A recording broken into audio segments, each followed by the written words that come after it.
Welcome back to That Rugby Podcast, hosted by the Sports Booth. My name is Luke, and my co-host here is Hughesy. Hughesy, Hey.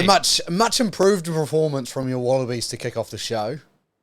This is what I've been saying, right? Eddie Jones hasn't had the team for that long. He's just improving them every game. What did I say last week? What I had seen out of the Wallabies every week was improvement from the previous week. Was further refining the squad, and what I really liked, one of the things he talked about last week was depth in the Aussie squad. I think we saw some of that actually be revealed in this game. Obviously, falling short just again doesn't help, and while I have seen improvement every game, I've also seen the same mistakes every game, maybe getting less, but still there. And it's mental errors, it's doing things to ourselves, it's penalties that are unnecessary, it's stupid shit like taking too long to get your own fucking line out set. You know? Yeah. So, I have to say as well, I thought the referee did a bang-up job this game as well. Yeah, look, I don't think it also doesn't help when you have a hooker pull out in the last minute and then your starting hooker goes down. So was it Matt Fessler? I don't know how to say his Matt last name. Fessler, who I thought he played really well. Did I was very admirably impressed. in a I actually think very he's probably tough position. Yeah, and I think he played better than ULSA has played. I think injuries showed their toll as well. Like particularly that last scrum and the last little periods of scrum, you could see when the reserves were on, but also you had guys that had played really extended minutes that were clearly quite tired, like Pone Farmasuli. Like I think he had a great game. I think he was really rock solid in defense actually, except for when for whatever reason he was out on like sort of a wing in a center position, and his back left him to try and cover a center one-on-one. It's like, no, go across and help him, you know? But that's not his fault. He's a prop. I thought he did really great work. He's got the size to do similar sort of things that Skelton does as well, which I was really happy with. But you could see that fatigue really took its toll there. And that's, again, sort of something I touched on last week. I think, overall fitness can be improved on the Wallabies because then that means if you're fitter, you're not likely to make more mental lapses as well. So I think there's a whole lot of stuff that could be improved over the coming years for the Wallabies. But as you said, improvement, which is key. And what's really great about this upcoming World Cup is they've got the easiest pool by far. They will have some games that they can improve on. They can improve as they go before they come into some clutch matches that are the absolute wins in the final stages. Whereas for your All Blacks, you've got a really tough match against France. Now, we talked a bit about the Wallabies, and there's more to say about them, but I actually want to touch on your All Blacks quickly. And one thing I want to sort of ask you about is your halves, because as good as Damien McKenzie was and as serviceable as Finlay was, you could just see the total night and day difference when Aaron Smith and Mo'unga came on. Is that giving you any concern for the World Cup? Because what if one of those two, particularly Aaron Smith, what if Aaron Smith goes down with injury? Yeah. That was what I was pretty much going to say. I'm not concerned so much about Richie Mo'unga because I think Aaron Smith is the deal breaker there. I honestly do. Like, he's been night and day the best 9 in New Zealand this year, and like I said it in one of the other videos that I've made, I think he could arguably be the best 9 in the world right at this moment. And I would have selected.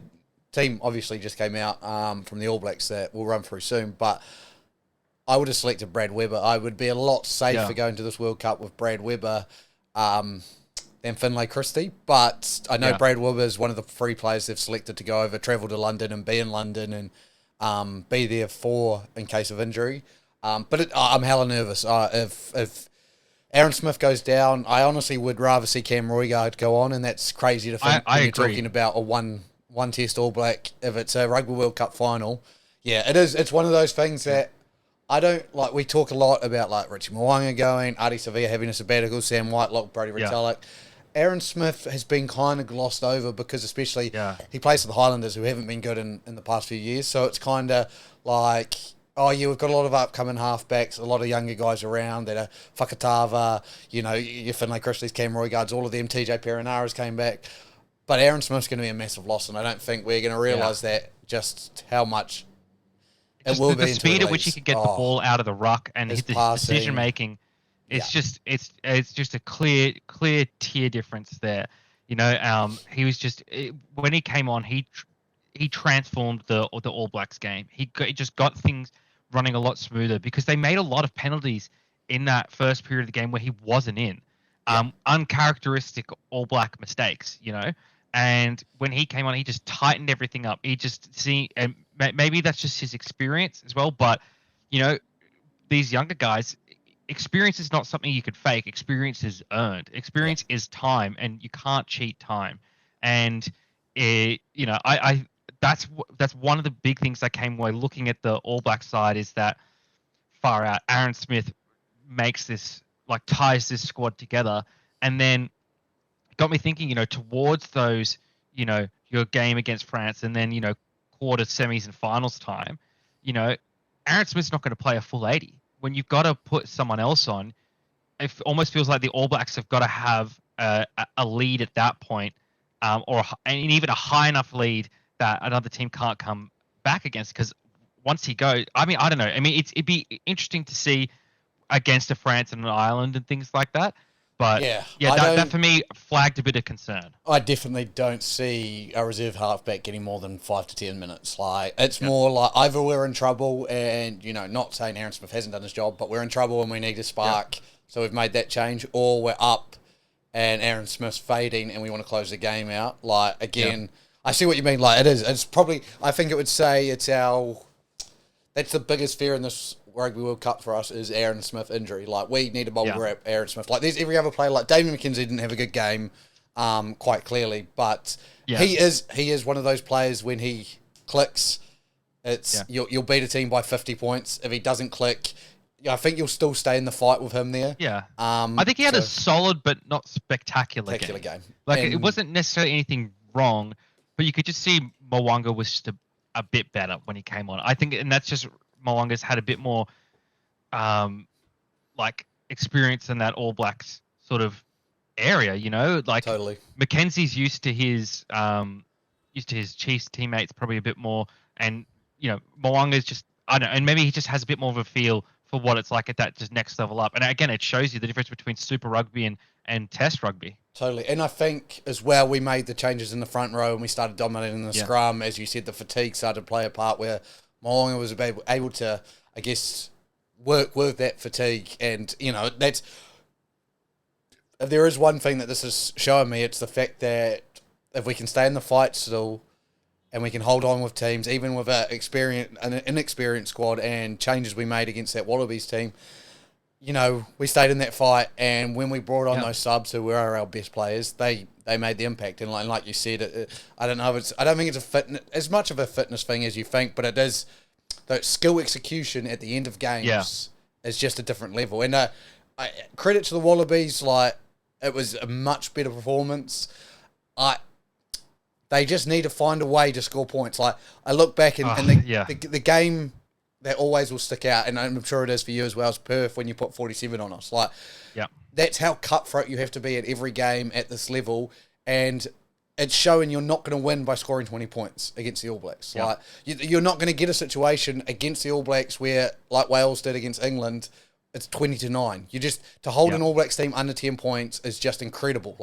You look back, and I look back as a New Zealand fan, I look back at England doing it in a semi-final. So I go, look, the Wallabies, knowing Eddie Jones, they definitely didn't go into their shell, but I think they'll be disappointed to be up 17-3 or whatever it was, and 17-3 at half. Yeah, look, there's a couple. I want to point out to your point here about scoring 20 points. Let's look at all the results from the week. Right, the winner in each of these games, except for the Wales over England win, scored over 20 points. So Scotland scored 25, Ireland scored 33, Samoa scored 34, New Zealand scored 23, Fiji scored 35, USA scored 31, Uruguay scored 26, South Africa scored 24, and the Argentina XV scored 40. So over 20 points is that magical. The 20-point barrier, it seems to be the magical barrier where you can secure a win, right? And I think it is worth talking about the Wallabies now, in a bit more depth than what we did at the start, because obviously there were changes for the Wallabies in this game as well. Both teams had some overhauls. The Wallabies one's probably a bit more forced than the All Blacks ones with injuries. One area for concern for me is obviously Alan Alatoa missing this World Cup is a big deal, but I think it's going to be a bigger deal than what people realize. Yeah. I think he is such a central figure in terms of team morale, but also the scrum he's going to be a big impact. Now, I think once Taniela Tupou comes back a bit, I think it might ameliorate a little bit, but I like what I saw out of Pone Fa'amausili. I think James Slipper didn't look as strong to me as what I thought he was going to. Like, I think he's had a better Brumbies season than what he's had in his Wallabies jersey so far this year. Do you, just stopping you there, do you think it's actually more the fact that Bell's playing out of his skin? Because Bell had another fantastic game. You know what I mean? Yes and no. I think it's similar to a Damien McKenzie type thing, where Damien McKenzie had a fantastic Super Rugby season, but just at that, he didn't fire the same at the All Blacks level on Saturday. I think Slipper had a fantastic Super Rugby season. I just think he's not achieving that level that he achieved during the Super Rugby season at the Wallabies level right at this moment. I mean, maybe he turns it on in France a bit more once he's had a bit more of a break between, Super Rugby season and now. Like, a Super Rugby season is long for when you're that age. Totally. I think once he has a bit of a break, it'd be good. Zane Nongo was a bit of a non-event for me. I didn't really notice him that much. I would be surprised if he ends up in the squad, but if he does, he is your fifth, sixth choice prop. Like, it's not a bad fifth or sixth choice. Well, I'd actually like to see Tom Lambert in there. I think he's actually pretty underrated. Tom Lambert is a number one, though. Yes, but I'm still saying for Zane's a free. Yes, he is. You're probably right. I'd still like to see Tom Lambert in a game at some point. Maybe in the try match against France and give him a run. Maybe not in the 3 jersey or whatever side he plays on. I'd still actually like to see him get a gold jersey at some point. Yeah, I get what you're saying. But I'm thinking at it from a purely numbers-based depth position. I'm pretty sure Zane Nagor isn't a bad third choice. Bad third choice after Tupou and Fa'amausili. Yeah. And then I'm just thinking because Slipper's 34, and I know he's one of the 2 Wallabies captain, but even that's changed now because Tate McDermott's also a captain, right?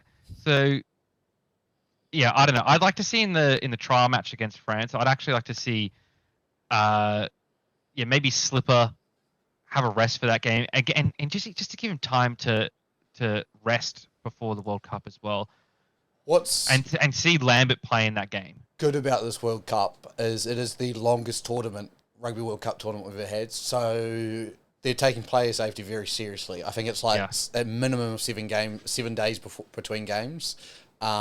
So it's like a lot of people, we're talking about depth here, but the last World Cup you could only select 31, now you can select 33. Last World Cup, I think it was a bit tighter than it is this World Cup. So it's not, depth shouldn't be such an issue. Like, you're going to have those games against your Romanias, your Portugals, where you're going to rest players, of course, but when push comes to shove, you ideally will have your best players out there. Yeah.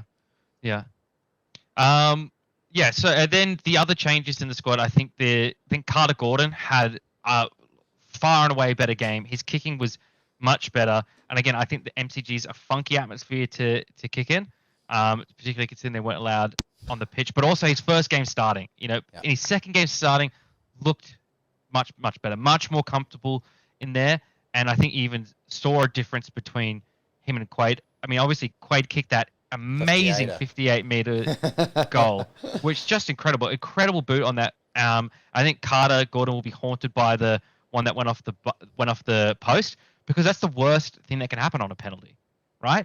Like, at least if it goes over the line, there's a dropout, even if you miss. But when it bounces off the bar, the other team just gets the ball. So it's like, it's about the worst thing that can happen there. But again, it's still not an easy kick to make. But I think that's probably going to be something that the Wallabies actually need to think about, is like kicking when Quade Cooper isn't on the pitch, right? Who's out? Like, is Carter Gordon the guy to go to there? I wouldn't mind seeing, because Nick White's a decent kicker as well, with some range on him. So what if you had a halves pairing of Nick White and Carter Gordon, and then you swap it out for Tate McDermott and Quade? That way you've got a kicker on at all times, one with decent range and proven. Like Carter Gordon, even if he's got the range, he's got the skill, he doesn't have the experience. And so those big moments, maybe they get to him. We don't.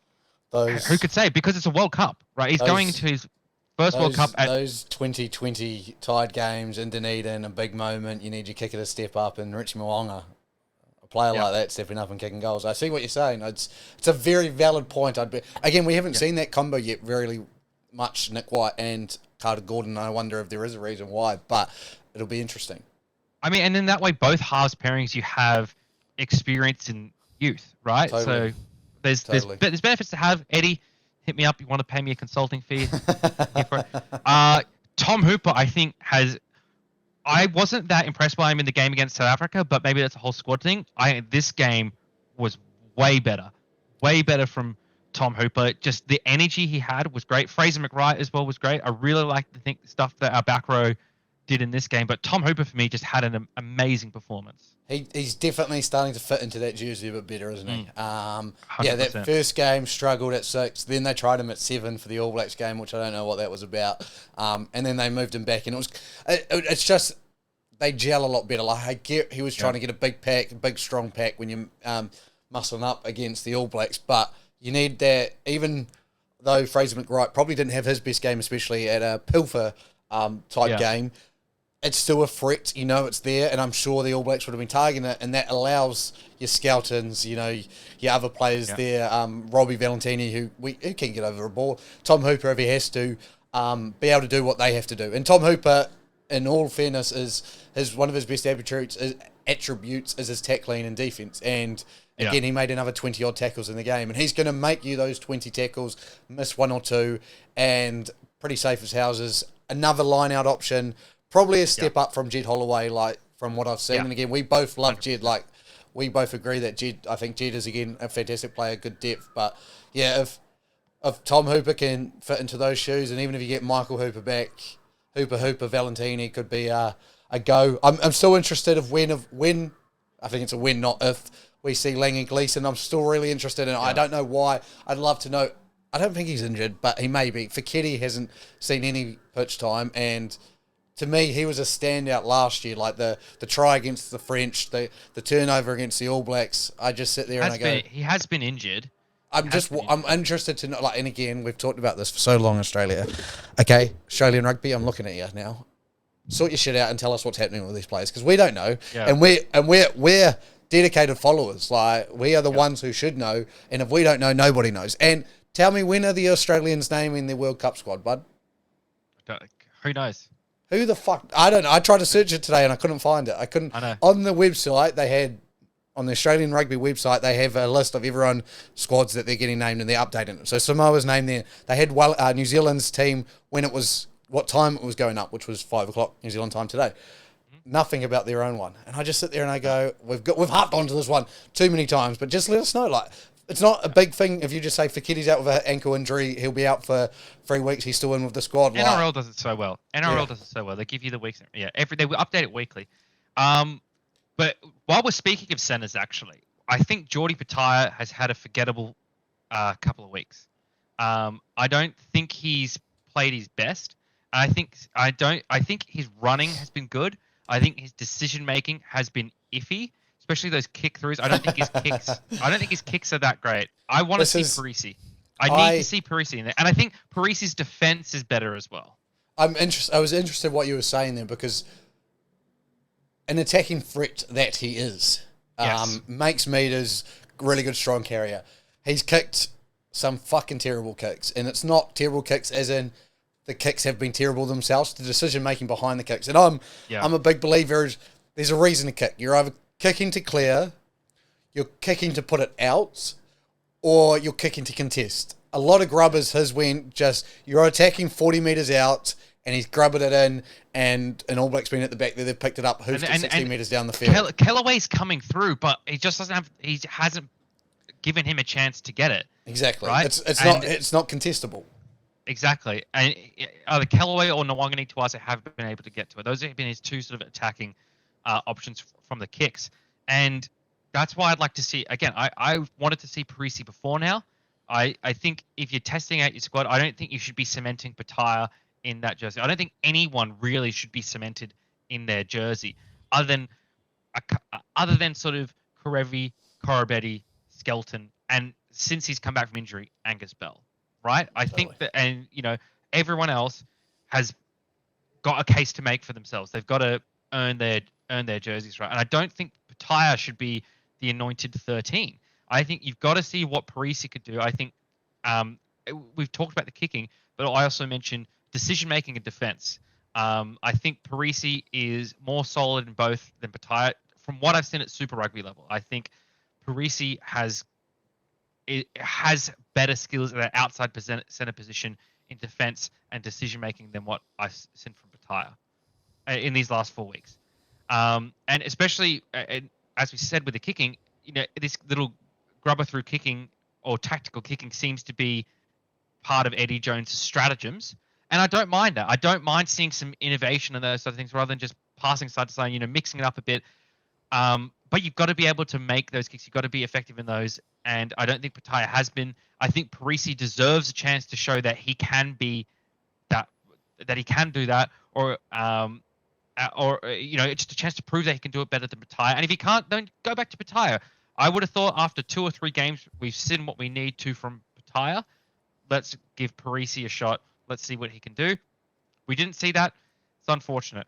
I think that was one of my other big ones of the game. I'm looking at it. I'm just like, it's just if he was just a couple of little things better in his decision making, his defense, and his kicking, it would have been the ability to score more points would have been there as well, because he is a key sort of link in the back line.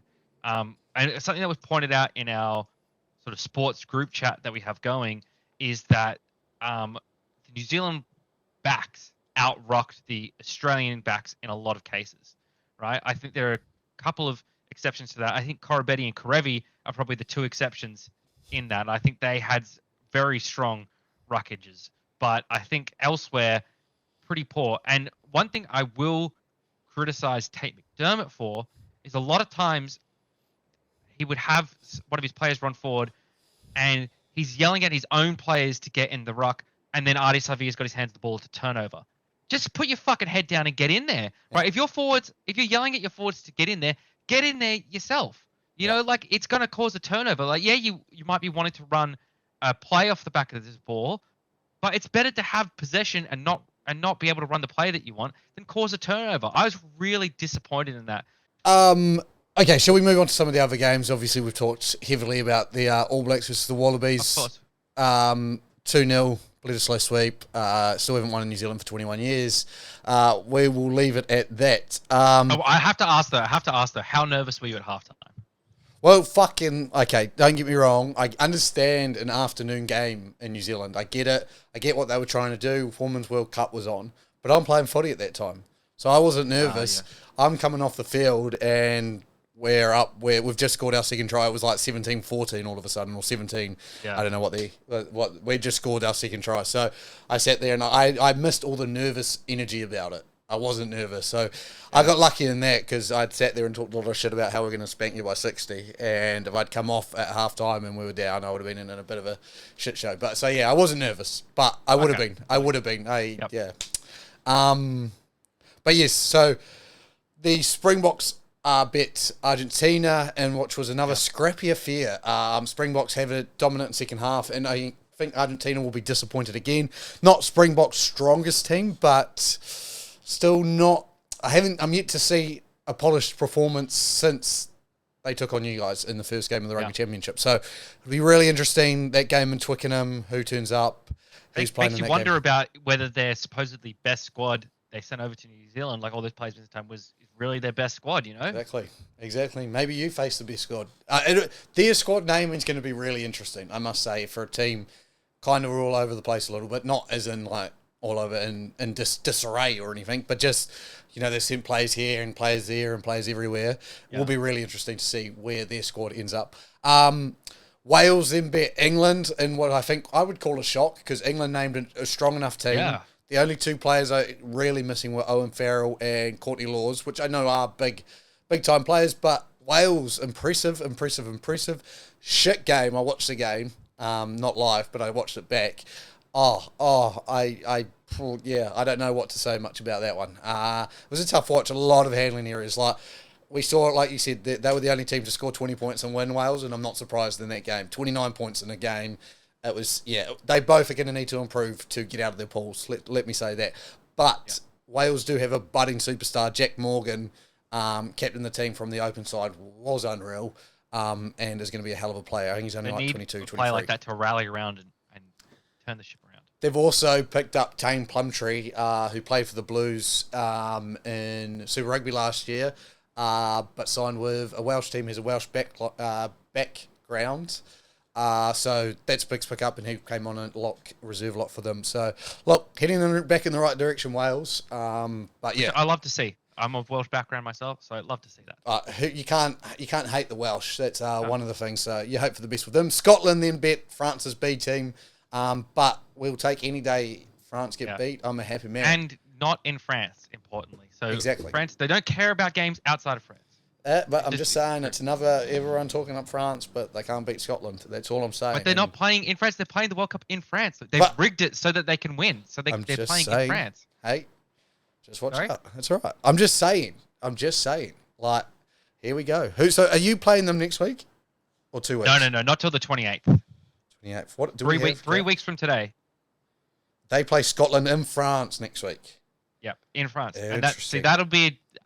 that'll be different. If they name their A squad and they're playing in France, well, this will be the true litmus test of your theory, Luke, about France only win in France. Like it changes it's something in the cheese. It's something in the dairy products that just it makes them operate differently. I don't want to say that they only win in France, but I'm going to be more than happy when they lose in France as well. Like that they just don't win anywhere else was more the theory I was sticking with.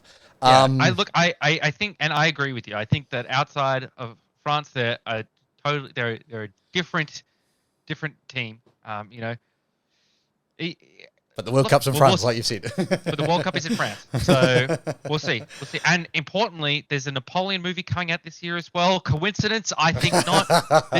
France is setting this up to be their year. They're bitter about the Soccer World Cup last year, so they're trying to make up for it with the Rugby World Cup this year. They're all going to pretend they're really into rugby, and that soccer's the tier 2 sport in France, just to make up for the shame of the World Cup. And it'd be all sorts of that, and it'd be charcuterie boards everywhere. There you go. Ireland beat Italy, which was Ireland's pretty much their B team, beating a decent Italian side, still only 33-17. So I think Italy, man, I wish they weren't in our pool and France's pool, because I think they'd have a good chance with the team that they're putting together. Samoa then embarrassed Tonga, and which surprised me a little bit. The way I thought that I'm obviously a big Tongan believer at the moment, but Samoa team, they've just named their World Cup team, is looking fire. They've brought in Ben Lamb, when I looked at their team, I was like, they are missing a little bit of wing and strike power. Well, that's a strike power on the wing, and Lema Sopwonga being selected in that, who hasn't played for Samoa yet. I just sit there and I'm like, man, Samoa are in a good pool, man. This is a chance. Samoa, watch out for them.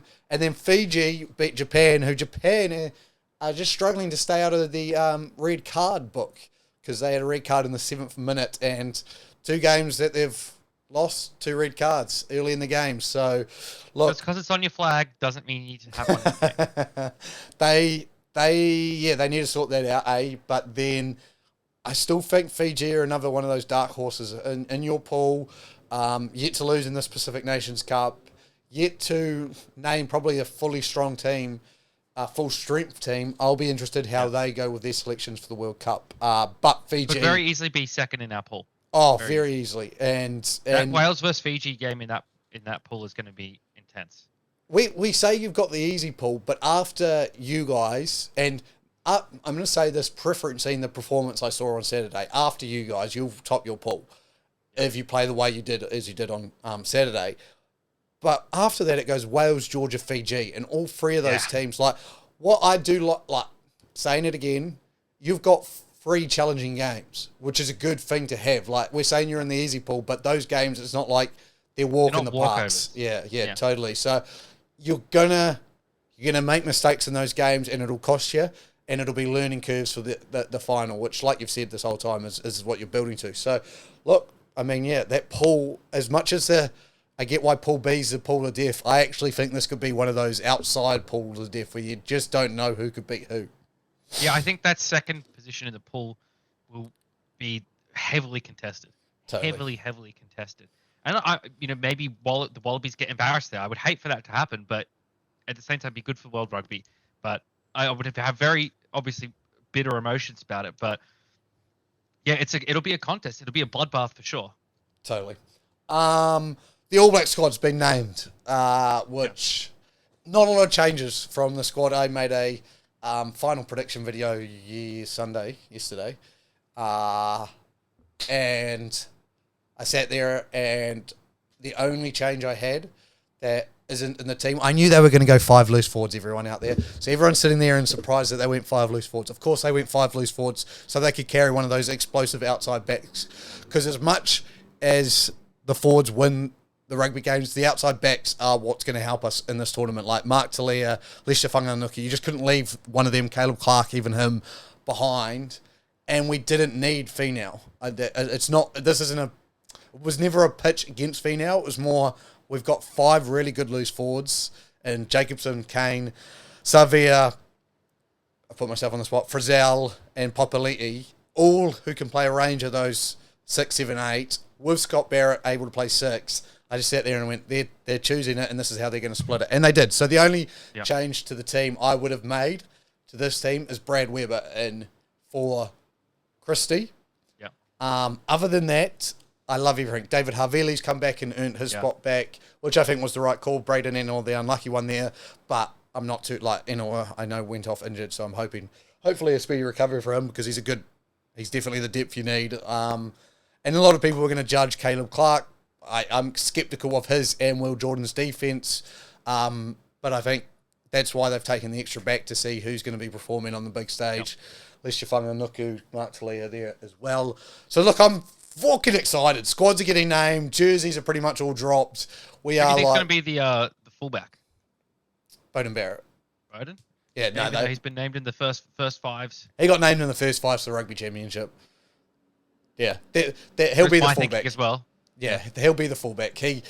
The way he played has been playing, and even what we looked for in the last weekend game when he wasn't there and Will Jordan was there. And I was a big fan of Will Jordan at the back this year. Obviously, Will Jordan missed most of the Super Rugby year with migraines, or missed a good portion of it. But what I've seen from Will Jordan, he's on the wing.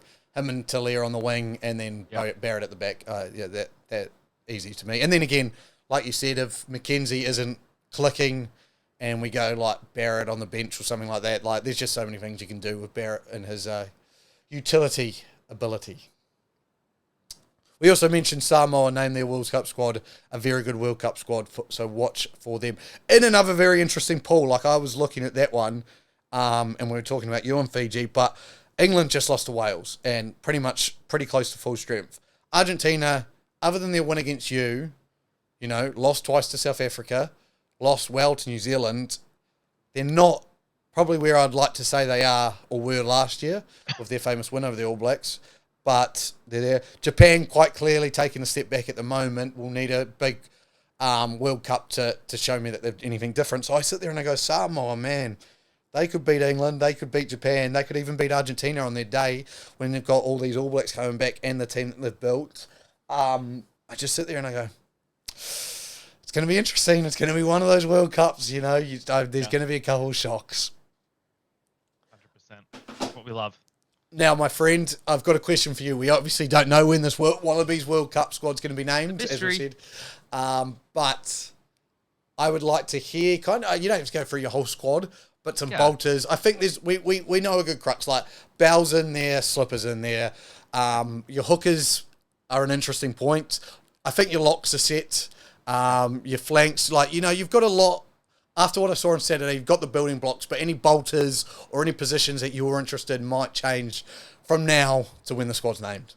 I think our outside backs, similar to yours, will be interesting to see who Eddie takes with him. Is he going to stick with Vunivalu and is Wright going to be left out in the cold?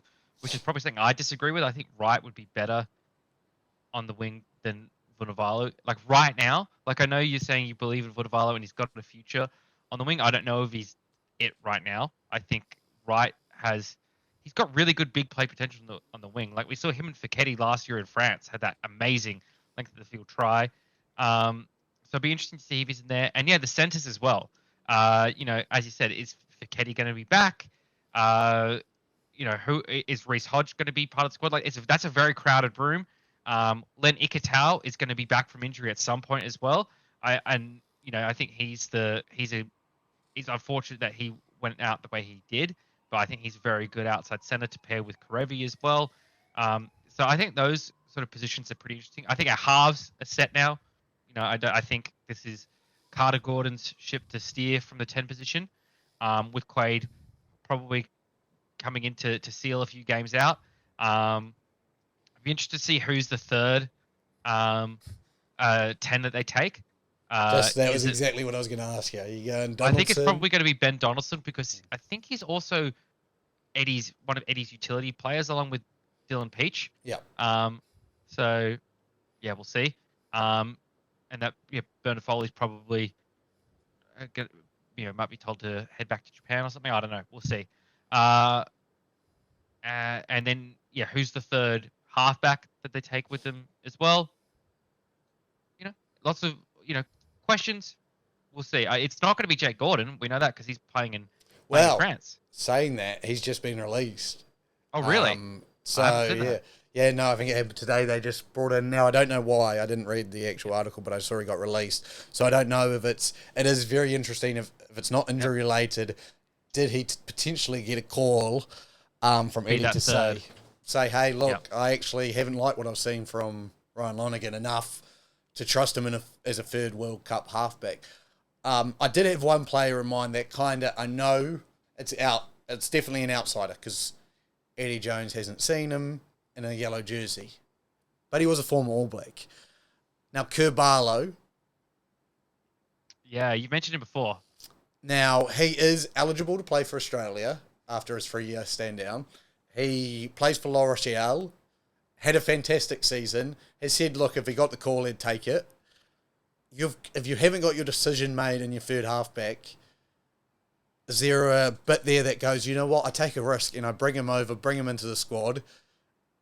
If in doubt, I've got the two I already want. If not, if he does start performing well, a total outsider would be a shock to the system, but it nonetheless could be a great pickup. Look, if any coach would do it, it'd be Eddie Jones. You know, like he reached out and plucked Richie Arnold when everyone's talking about his brother Rory. Exactly. Look, I would never say it's an impossibility, especially with this coach. I think one other player that we've mentioned that we haven't seen in the gold jersey is Langy Gleeson. I really want to see him in that gold jersey because he is a hammer that you need against teams like the All Blacks. I really wanted to see him in this game. Pete Samu. I wouldn't be surprised to see some more lock depth, like a Caden Neville come in there or a Darcy. So because you'll take at least 4 locks. So your 4 lock, 3 of them will be Frost, Arnold, and Skelton. Who's the fourth? You reckon Caden Neville? Caden Neville or Darcy Swain, I reckon. I probably prefer Caden Neville because Swain's a bit of an idiot. What about a Lockie Swinton out of the blue? No, I don't think so. I don't think so. I think he's... Pete Samu as well? Too risky. Sorry? Pete Samu, Pistol Pete. Yeah, I think he'll be in the extended squad as one of the Lucies, but I don't know if you'll see that much game time. Yeah, interesting. Which is disappointing because he's quite good. But I think it's the depth that we've got. It's like, especially with how Tom Hooper's been playing, how Fraser Wright has played, and I'm sure we'll get back to his standard with if Hooper comes back, Bobby V. Like it's just like you got 3 spots and a bench spot, so you got 4 spots and a lot of very talented players. I mean, I'd love to see Tom Lambert play some games. I think Fessler, he quite impressed me. His play on there. I don't know if necessarily you call him a bolter, but maybe he's leapfrogged ULSA now. I can't really think of this. I think by now, I don't think there's going to be that many bolters, to be honest. Yeah. I think Eddie's done that every game, is refined his squad. I don't think there'll be too many upsets in the selections. It shall be interesting, though, who makes the final 33. And follow us on Instagram to see that whenever they announce it, which we don't know. No one seems to know. But Eddie Jones, the man himself. My friend, you want to take us off with the last point for today? Yes. So I was doing some philosophizing and thinking, as you know that I do. Oh, that's dangerous. I know. Very, very dangerous. But we've talked a few times, and it's been in the media about a Super Rugby draft, right? And one of the big questions is, well, how do you make it work? And what about the clubs that put a lot into development, like the Waratahs, Reds, all the Super Rugby clubs, they put a lot into development, right? And so then they sort of lose out when you get a really talented kid come through. So I've had sort of an idea of, and also another question is, when does someone become draft eligible? Like, how do the mechanics of this draft work? If you look at something like the NFL draft, right? It's once they have to be a certain number of years out of high school, and usually they've gone to college, and that's been the sort of requirement. With basketball, I don't think you need to. I think you can qualify for the draft straight out of high school. No. And thinking of that, I thought, sorry, you can't, but you have to play a year in the G League. Okay, there you go. But close enough. Yeah. So my thinking was, high school is that's where you draft players out of. They have to have finished high school, and you maybe can add some other stipulations around that, like they have to be at least 18 years of age or something, yada yada yada. But high school, and in that way, again, one of the good things, I think the NFL draft is the best draft, right? Like, that is the biggest draft in the world. It's a huge event. There's so much analysis that goes into it, and it matters the most, right? Out of all of the drafts, like the NBA draft, like, yeah, it matters, but also a huge part of NBA is the free agency, probably more so than the draft, right? Totally. And then, we don't even bother talking about baseball and hockey. Like, they're not, the sports just aren't on the level where we want Super Rugby to be. Because we want Super Rugby to be like NFL is the competition of the nation, right? Or the NBA, have it like Super Rugby and NRL. They're the two competitions, like the NFL and NBA are, really. So you draft about high school, and then what it does in the NFL draft, the stories of the colleges, like, oh, this player's out of Alabama. Alabama's had a good, successful program. You do that now with the high schools, right? Like in Australia, you'd think of Joey's, right? As Joey's is the biggest rugby school in Australia, coming out of Joey's, they've had a successful program. You talk about those high school coaches then as well. In New Zealand, the schools that are really good there. Wellington College, that's my college, yep. My friend. Yes, yeah. That's the one. Yeah. So there you go. You get the high quality players like the Luke Bowdens coming out of Wellington College. Yeah. And then so you can name, and then that's the draft point. It's the school, and then what that means as well is that these Super Rugby clubs have to have scouting in Australia and New Zealand. You get more eyes on high school rugby, and things like that. And so then I think that gives it a pretty clear delineation of that's the cutoff point, right? And that's where you draft the players from, because that's been the big question: is when did these players sort of draft eligible? And then as well, the clubs don't necessarily need to put them into your starting squad straight away at 18. You can still have your development squads, and then that's where they play, or they go play for a shoot shield team for a bit, while they're still developing. But you draft them out of high school, because that's sort of what baseball does. Totally. Hearing about baseball draft is someone that's drafted in baseball. They don't play for the Major League Baseball team straight away. They go to sort of their development team for a bit, get some reps under them, learn how to play like a professional, and then they get elevated to the big leagues. I think something like that, where you draft the kid out of high school and then he's in your development. So that way you're not wasting your development, or you feel like you're wasting your development, because then you have developed this player, but you develop them from a high school level onwards for 2 years, 3 years, however long it takes them till you feel like they're ready for the big leagues. And that, I think, gives you a good delineation between it gives you the good demarcation point of, yes, this is where the draft is set, and then it just adds sort of the elements of the NFL draft to it. Like I said, you say, player Johnny Smith out of Joey's selected first overall to Moana Pacifica, things like that. So I think that would be a really interesting idea. I'm interested now to hear your thoughts on this. Well, yeah, because it's not a perfect plan by any means. No. The issue I have with this idea is I think high school's too young for these players to be understanding what life is. Like, we're talking about 16, 17, 18-year-olds. Like, again, as much as I'd love to be able to hype up, like, I loved college rugby, and I think college rugby or college high school rugby. I think it's fantastic. I would prefer not to put the pressure on players who I don't think can handle it yet, which is 16 to 18-year-olds. I just don't think a lot of them are not ready. Look, we get the special superstars like Suoli'i. You get some of them coming out like Peter Lakai, who I am also a huge fan of. But I just think it's a little bit too much pressure, a little bit too much spotlight on players who aren't ready for it. So I actually like this idea, and I'm just going to turn your question and turn it into this. I love what you've done with the colleges. I still think that should be a big part of this. But what I actually think would work really well is another competition for 18 to 23-year-olds. So It has nothing to do with Super Rugby. It's not connected to Super Rugby. It's a competition. It would be set up exactly like Super Rugby, but it doesn't have any affiliation other than they get drafted there for 18 to 23-year-olds. So you'd have, instead of the New South Wales Waratahs, you could have, let's say, Sydney,